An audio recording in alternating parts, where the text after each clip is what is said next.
Present ન્યૂઝમાં આપનું સ્વાગત છે। હું છું આપની સાથે કૃપાલી પરમાર। વાત કરીએ આજના મુખ્ય સમાચાર। પાદરા તાલુકાના મુજપુર ગામમાંથી એક હૃદયવિદારક દ્રશ્ય સામે આવ્યું છે। ગરીબી અને બેસહારા પરિસ્થિતિ વચ્ચે જીવન પસાર કરતા એક પરિવારની વ્યથા સાંભળીને કોઈની પણ આંખ ભીની થઈ જાય। આ પરિવાર માટે પાદરાના ધારાસભ્ય ચૈતન્યસિંહ ઝાલા આશીર્વાદરૂપ સાબિત થયા છે।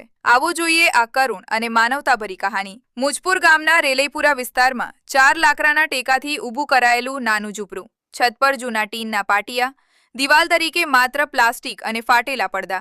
આ જ છે જીનીબેન ચુનારાનું ઘર। ઘર અંદર નજર કરીએ તો ઘરવખરીના નામે થોડા વાસણો, એક જૂનું પાટિયું અને બેસવા માટે ફાટેલી ચટાઈ। વરસાદ આવે ત્યારે છતમાંથી ટપકતું પાણી, ગરમીમાં તાપતું ટીન અને શિયાળામાં કંપાડી છૂટી જાય તેવી ઠંડી। આવી કરુણ પરિસ્થિતિ વચ્ચે પરિવાર વર્ષોથી જીવન જીવતો હતો। પૂરતા દસ્તાવેજો ન હોવાના કારણે સરકારી યોજનાઓનો કોઈ લાભ નહોતો મળતો। રેશન કાર્ડ નહોતું, આયુષ્યમાન કાર્ડ નહોતું, વિધવા સહાય પણ મળતી નહોતી। અંધકાર માત્ર જીવનમાં જ નહીં પણ ઘરમાં પણ હતો, કારણ કે વીજળીની સુવિધા પણ નહોતી। જ્યારે શાળાના ખાતમુહૂર્ત પ્રસંગે જીનીબેને પોતાની વ્યથા રજૂ કરી ત્યારે ધારાસભ્ય ચૈતન્યસિંહ ઝાલાએ આ મામલો ગંભીરતાથી લીધો। વચન મુજબ રેશન કાર્ડ બનાવી અનાજની વ્યવસ્થા કરાઈ, પરિવારના સભ્યોના આયુષ્યમાન કાર્ડ તૈયાર કરાયા, વિધવા સહાય મંજૂર થઈ અને વર્ષોથી અંધકારમાં રહેલા ઝૂંપડામાં વીજળીનો દીવો પ્રગટ્યો।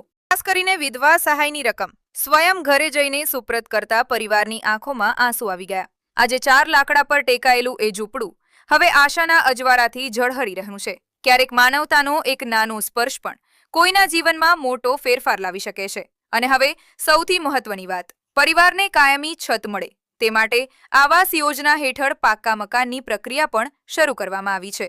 આજે જ્યાં 4 લાકડા પર ટેકાયેલું ઝૂંપડું હતું ત્યાં હવે આશાનો મજબૂત આધાર ઊભો થવાનો છે। પરિવારની આંખોમાં હવે માત્ર આંસુ નથી પણ નવા સપનાઓની ચમક પણ છે।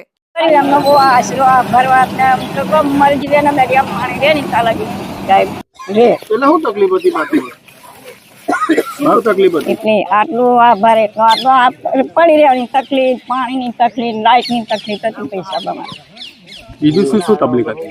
ખાધે પીધે તો અમથી માગી લાવીને જીવીએ। મળી ગયું બધું? હવે પગે તો થોડું ચલાય। અત્યારે જેવું બધું મળી ગયું બધું? હા, અત્યારે બધું મળી ગયું, આભારથી મળી ગયું। તારીખ 1/1/2026 રોજ પાદરા તાલુકાના મુજપુર ગામે રેલઈપુરા ખાતે જ્યારે શાળાનું ખાતમુહૂર્ત કરવા હું આવ્યો હતો ત્યારે એક માજી સાઈડ પર બેઠા હતા અને એમને મને બોલાવ્યો કે મારે તમારી જરૂરિયાત છે, કામ છે।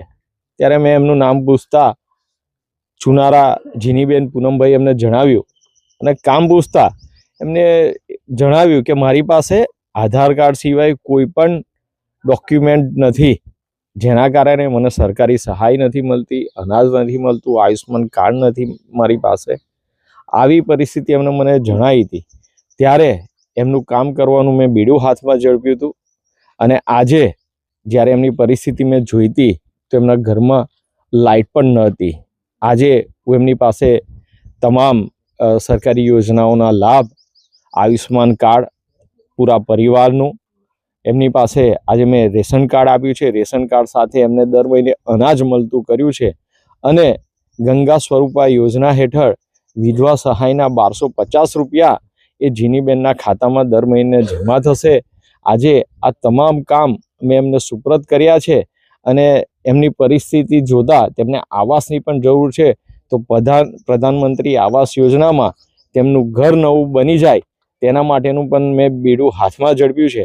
આ બતાવે છે કે સરકાર એ વિકાસના કામો તો કરે છે, પરંતુ ભારતીય જનતા પાર્ટીનો લક્ષ્ય છે કે અંતિમ વ્યક્તિની સેવા કરવી।